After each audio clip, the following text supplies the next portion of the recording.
Você manja de quadrinhos?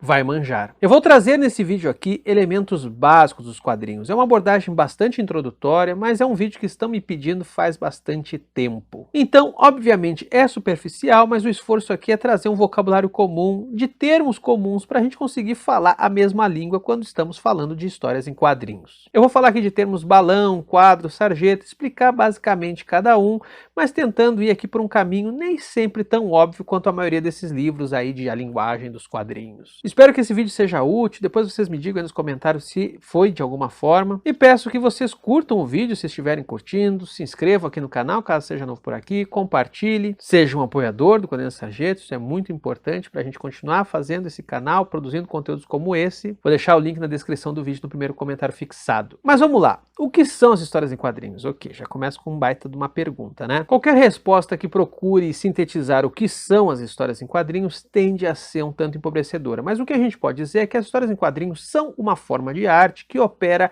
a partir de dois recursos, que é a sequencialidade e a simultaneidade. Tanto a sequencialidade quanto a simultaneidade são igualmente importantes. Não existe um quadrinho que é mais sequencial e outro que é mais simultâneo. O que existe às vezes são quadrinhos que evidenciam mais uma sequencialidade e outros que evidenciam mais uma simultaneidade. Eu já vou explicar melhor isso, mas só para deixar claro, por que um quadrinho é sempre uma forma de arte sequencial simultânea? Porque nós lemos os quadros da esquerda para a direita, ou da direita para a esquerda, no caso do mangá, ou de cima para baixo, às vezes até mesmo de baixo para cima, ou seja, nós seguimos uma sequência, mas também nós temos uma leitura em simultaneidade, ou seja, nós vemos esses quadros no seu todo. Nossa visão periférica está vendo tudo o que está acontecendo ao mesmo tempo, ainda que nós estejamos focados em um determinado quadro. E a estética dos quadrinhos, os bons quadrinistas sempre trabalharam com isso, sempre contaram com o fator de que nós estamos vendo tudo ao mesmo tempo. Mesmo numa webcomic, mesmo num webtoon, onde a tela é bastante reduzida, já que nós estamos lendo num celular, ainda assim há alguma simultaneidade. Ah, mas e um quadro de página cheia? Não tem sequencialidade, também não tem simultaneidade, certo? Tem porque ela está dentro de uma cadeia maior, ou seja, antes e depois dela há outros quadros, e antes e depois dela há outras coisas com as quais ela simultaneamente dialoga. Como diz um teórico dos quadrinhos, Thierry Groestin, a gente precisa sempre pensar os quadrinhos a partir das suas articulações. E a principal, a grande articulação dos quadrinhos é a sequencialidade com a simultaneidade. Groestin, inclusive, vai chamar isso de uma solidariedade icônica. Eu acho esse termo empobrecedor. Acho melhor pensar que o que define as histórias em quadrinhos é uma solidariedade de traços. Isso quer dizer o quê? Que os traços, seja do desenho, seja da letra, seja do que for, estão sempre em solidariedade com outro traço. E que o exemplo mais óbvio é justamente a solidariedade entre um quadro e outro. Uma solidariedade que, reitero, se dá nos termos de sequencialidade e simultaneidade. Contudo, isso não acontece flutuando no espaço, isso acontece sobre uma superfície. Alguns vão usar o termo prancha para sintetizar essa superfície, eu acho um termo meio feio, mas o que isso tenta dizer é que as superfícies podem ser páginas, como podem ser telas. Seja numa página, seja numa tela, as histórias em quadrinhos procuram se acomodar no espaço que ela tem. Daí que é importante considerar o quê? O layout. O layout é fundamental para que a solidariedade dos traços aconteçam e que nós tenhamos tanto sequencialidade quanto simultaneidade. E há toda uma tipologia de layouts, inclusive algumas bem complexas. Vou passar aqui uma mais simples, que é do autor Benoit Peters, eu acho que é a mais legalzinha de entender, que se dá a partir de duas polarizações, que são layouts regulares ou irregulares, layouts discretos ou ostensivos. Layouts regulares são aqueles que os quadros têm todos o mesmo tamanho. Irregulares, aí os quadros já não têm o mesmo tamanho, cada um tem um tamanho diferente, tem uma forma diferente. Layouts discretos são aqueles que, mesmo tendo formas diferentes, não chamam tanta atenção para si. Já layouts ostensivos são aqueles que, obviamente, estão clamando por atenção, estão gritando por atenção. Você pode ter um layout que é regular e ostensivo ao mesmo tempo, ou seja, os quadros são todos do mesmo tamanho, mas há ali algum uso, por exemplo, de cor, de moldura, eu vou explicar melhor isso mais para frente, que chama a atenção para o próprio layout. Assim como você pode também ter um layout que é super irregular, mas extremamente discreto, ou seja, a gente não presta tanto atenção nele. Pegando aqui extremos, um layout que é regular e discreto é o de Watchmen. Notem que todos os 9 quadros por página têm exatamente o mesmo tamanho. E tudo é feito para a gente não prestar atenção no layout. Já no outro extremo, ou seja, um layout irregular e ostensivo, é o caso de Lone Sloane de Druillet, onde a página grita para que prestemos atenção nela e é inclusive um tanto confuso os protocolos de leitura. Às vezes a gente se atrapalha exatamente onde começar começar a ler na página. Só que assim, ó, para eu martelar isso e deixar bem claro, notem que tanto em Watchmen quanto em Lone Sloane há sequencialidade e simultaneidade ao mesmo tempo. A diferença é que em Watchmen a sequencialidade é mais evidente e em Lone Sloane a simultaneidade. Mas em Watchmen há simultaneidade e em Lone Sloane há sequencialidade. Então assim, para ficar bem claro, a diferença é o quanto que esses recursos são mais ou menos óbvios, mas eles estão sempre lá na mesma proporção. Cabe aqui comentar também grid ou grade, que é a disposição de quadros na página. Muitas vezes grid e layout são considerados a mesma coisa, mas layout é um termo mais abrangente, sendo grid algo bastante específico, atentando tão somente para a forma, posição e relação dos quadros em uma superfície. Seguindo o baile aqui, agora vamos olhar para esses elementos que ocupam a página ou a tela. O mais consagrado é o quadro, e a gente pode dissecá-lo a partir de alguns fatores. Primeiro, um quadro não é necessariamente sempre quadrado, ele pode ser retangular, ele pode ser oval, ele pode ser triangular, ele pode ter tudo que é tipo de forma. E um quadro é composto do seu conteúdo, que é muitas vezes chamado de vinheta, que é ali dentro que vai estar o desenho, que vai estar o texto, e é composto da sua moldura, que alguns vão chamar de requadro, é essa linha que contorna o quadro. Em ambos os casos, as possibilidades são infinitas. No caso da vinheta, notem como é comum alguns artistas trabalharem com desenhos que transbordam a moldura. Isso dá um efeito de tridimensionalidade. Jack Kirby fazia bastante isso. E no caso da moldura, ela pode ser discreta, ela pode ser ostensiva, ou seja, se utilizar de determinados elementos para demarcar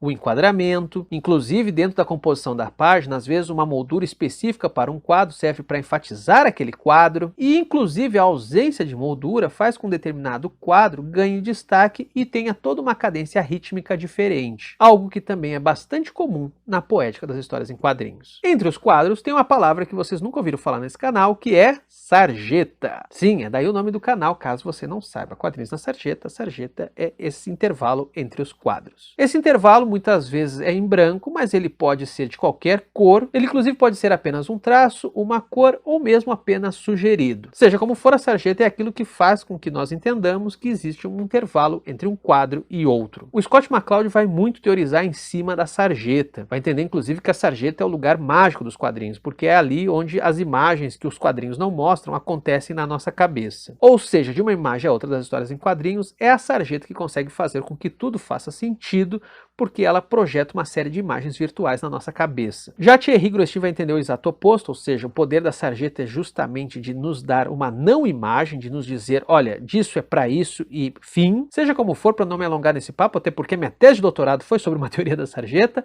o que interessa aqui é que existe sim esse poder um tanto mágico, um tanto fenomenal nos quadrinhos, que é de que a gente consegue fazer sentido, consegue amarrar uma história indo de um quadro a outro, mesmo com essas imagens mudando, mesmo com a história dando seus saltos. E a sarjeta, obviamente, é um recurso importantíssimo, é ela que faz com que nós distinguamos quadros distintos e passagens de um quadro para outro. Mas vamos agora para dentro dos quadros, vamos olhar para aquilo que eu chamei de vinheta aqui. Nós temos o popular balão de fala, que também tem formas praticamente infinitas. Ele pode ser redondo ou quadrado, ele pode ser em formato de nuvem quando é pensamento, ele pode ser tracejado quando é um cochicho, ele pode ser pontiagudo quando é um grito, ele pode ter vários turnos e pode inclusive não ter o rabicho ou apêndice, que é essa seta que liga com a boca, quando se trata de um recordatório. E assim como há múltiplas formas para trabalhar o balão, também há diferentes maneiras de você trabalhar a letra. Dá para seguir desde uma tipografia tipicamente padrão, com uma certa neutralidade, até buscar valores expressivos nessa letra. Inclusive o texto não precisa estar condicionado num balão, como é o caso, por exemplo, do Asilo Arkham do Grant Morrison. Aqui a fala dele não restrita a um balão e ligada por um pequeno rabicho faz com que tudo que ele fale seja um tanto selvagem,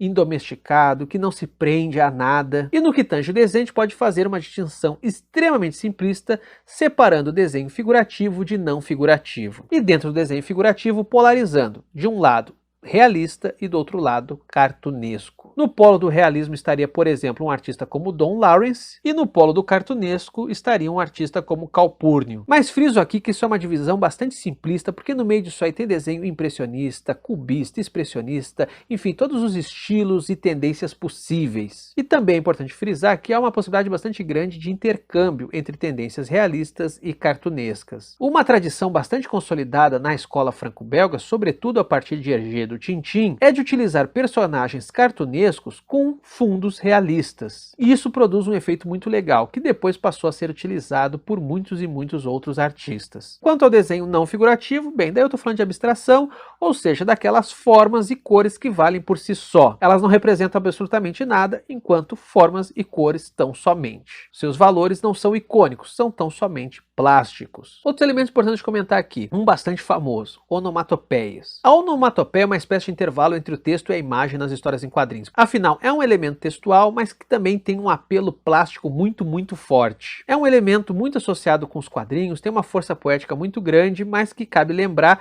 nos anos 80 houve todo um movimento aí de não querer mais usar a onomatopeia, porque ela supostamente era uma coisa um tanto infantiloide. V de Vingança de Alan Moore e David Lloyd, caso vocês não repararam, ele é todo sem onomatopeia. Aliás, cabe comentar, a onomatopeia não só estava muito associada com os quadrinhos infantis, como também com a pop art. Então houve ali um momento em que se quis distanciar disso, mas passou. Outro elemento muito importante são os grafismos. É a fumacinha no pé da Turma da Mônica, são as linhas de raiva. Muitos mangás exploram a exaustão esses grafismos, inclusive muito do fascínio que houve sobre mangá no ocidente foi por causa desse trabalho tão rebuscado com os grafismos. Já se tentou fazer uma espécie de gramática dos grafismos, o que esses grafismos significam, quantos grafismos existem. É papo de maluco, porque não tem como você tipificar todos eles e nem mesmo delimitar o sentido deles. Cabe apenas comentar aqui do quanto que esse recurso é importante para conseguir produzir movimento, para transmitir sensações, para complementar determinadas informações na imagem. Sabe aquele papo que diz que o cinema é a única arte que consegue produzir imagens em movimento? Pois bem, os grafismos estão aí para provar que os quadrinhos também conseguem. Mas acima de tudo, os grafismos estão aí para produzir sentido, seja sentido enquanto direção,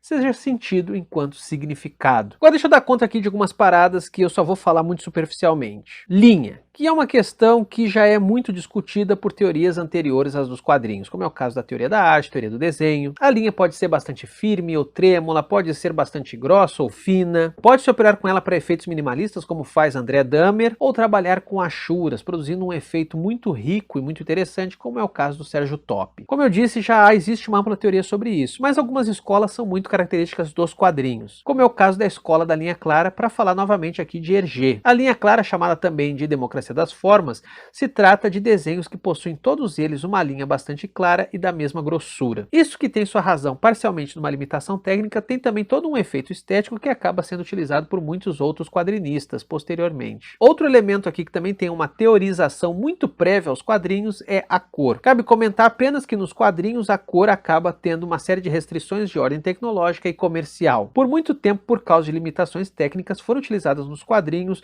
um sistema de quadricomia, sistema CMYK. CMYK é a abreviatura de um sistema de cores subtrativas formados por ciano, magenta, amarelo e preto. Hoje, contudo, há novas técnicas de impressão e, obviamente, possibilita muito mais coisa. Na outra ponta, não podemos deixar de falar, há o quadrinho em preto e branco, que por sua vez traz, por sua natureza, toda uma sorte de efeitos diferentes no leitor. Outro ponto importante aqui são formatos, que basicamente a gente pode sintetizar em 4. Formato revista, que é a famosa revista em quadrinhos, comic book, formato tira, a famosa tirinha, formato livro, hoje muito chamado de graphic novel, e formato webcomic, webtoon, ou seja, quadrinhos digitais. Por fim, uma questão aqui muito digna de polêmica, que é a ideia de que os quadrinhos são uma arte narrativa. Eu discordo veementemente disso e não estou sozinho nessa briga. Eu gosto muito de falar de quadrinhos abstratos aqui, porque os quadrinhos abstratos, apesar de terem a sua ancoragem na forma quadrinhos, eles tensionam ao máximo para mostrar que os quadrinhos ainda têm sequencialidade e simultaneidade, mesmo não tendo mais narrativa. Ou seja, um quadrinho pode não ter história, e vocês vão ver que a sequencialidade e a simultaneidade ainda param de pé. Então o ponto importante aqui a se mostrar é o seguinte: os quadrinhos, na sua grande maioria, são narrativos, mas nem sempre são. Uma história em quadrinhos não precisa ser narrativa para ser uma história em quadrinhos. Acho um equívoco confundir narrativa com sequencialidade. Sequencialidade é algo ligado a um protocolo de leitura. Narrativa a uma contação de história. E o que os quadrinhos provam para nós é que mesmo quando nós estamos diante de uma história completamente nonsense,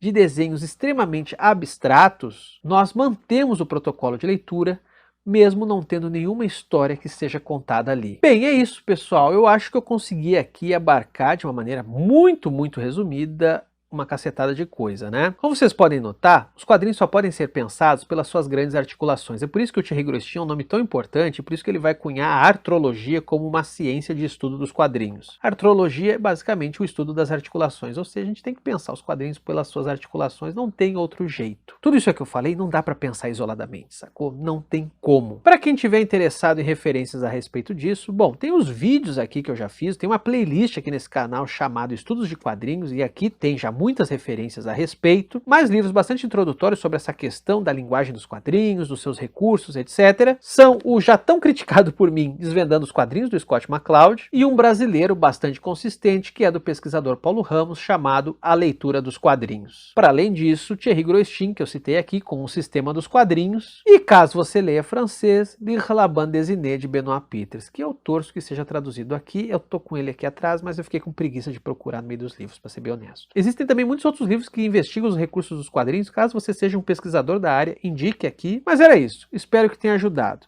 Peço que você siga a gente nas nossas redes sociais, Twitter, Instagram, TikTok. Obrigado por assistir. Valeu, pessoal!